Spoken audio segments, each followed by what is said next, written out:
Este cuidado genealógico solo le correspondía a Israel en el primer pacto. Hoy nosotros no. Hoy podemos casarnos con mujer sin importar su nación porque ahora no somos un pueblo.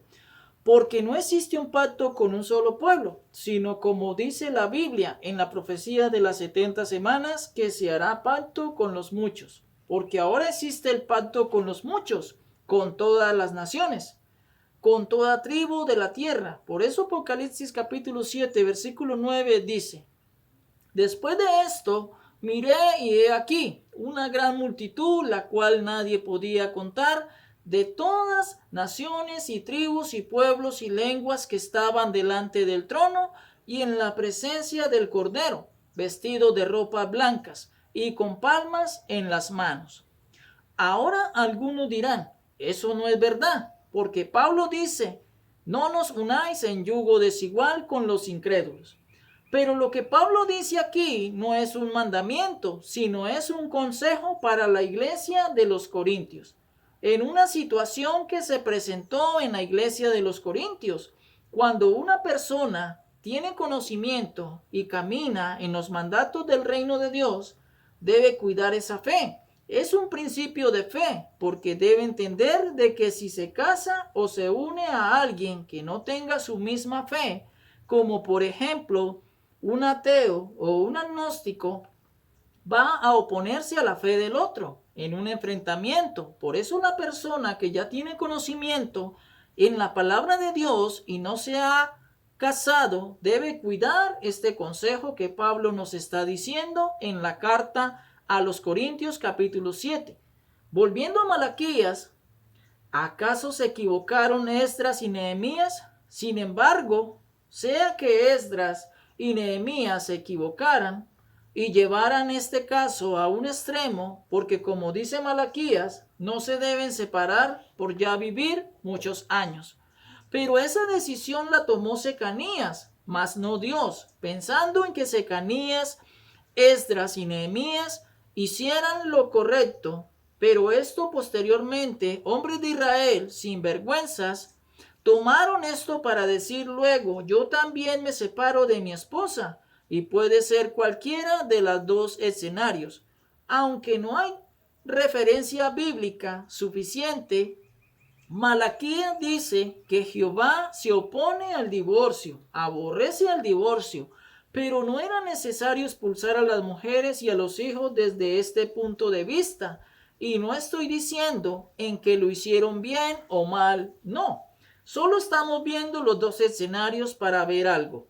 O pudo ser lo otro, que en realidad Esdras, Nehemías y Secanías hicieron lo correcto y Dios se complació de esto.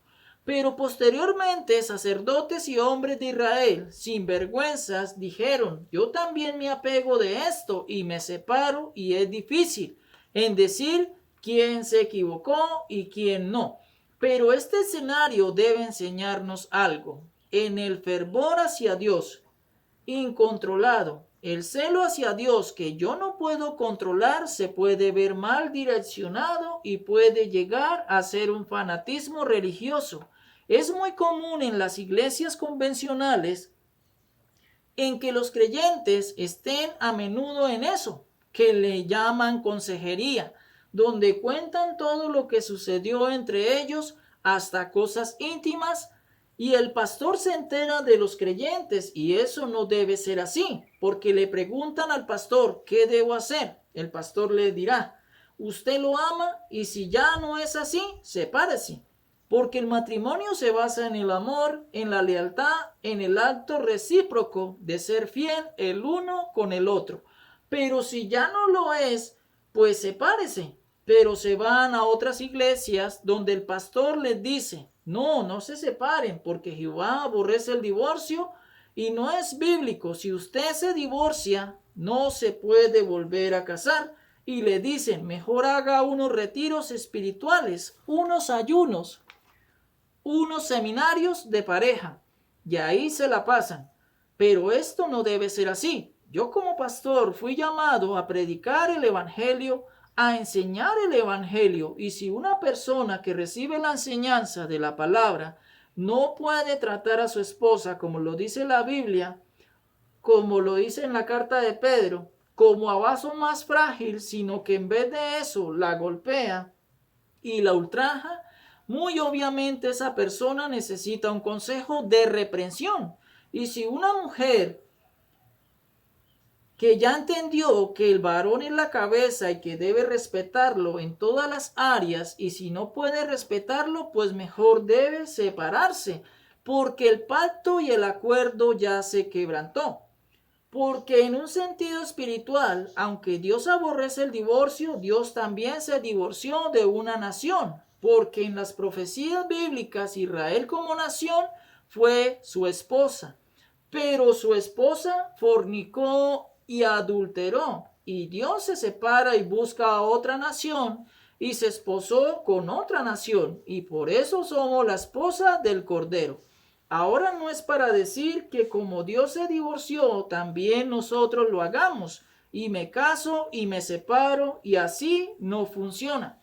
En muchas ocasiones se intenta mantener una relación por muchos motivos, incluso por predicar la palabra de Dios. Pero si no funciona, mejor sepárese antes de que pase a otros escenarios y después diga: ¿por qué no hice esto? Como líder de una iglesia, no estoy para solucionar problemas sentimentales de parejas. Y menos económicos. La iglesia no es para ayudas comunitarias, ni charlas psicológicas, no.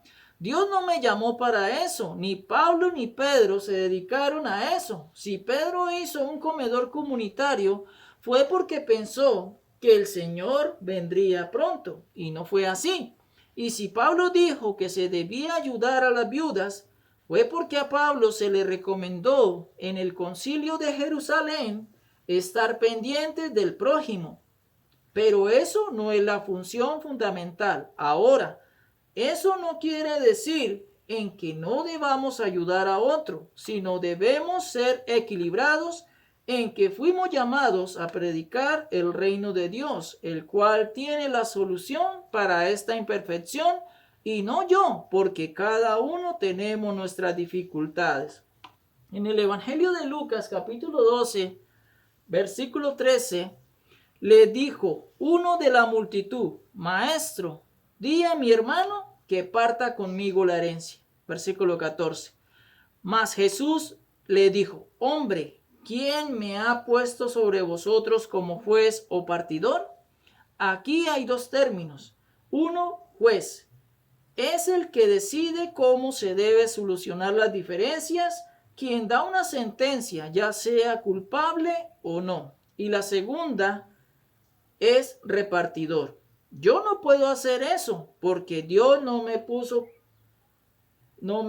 por encima de estas cosas. Si soy pastor es para anunciar su reino y no para estar atendiendo desacuerdos entre parejas que no quieren seguir más. Así, mis amados en el Señor,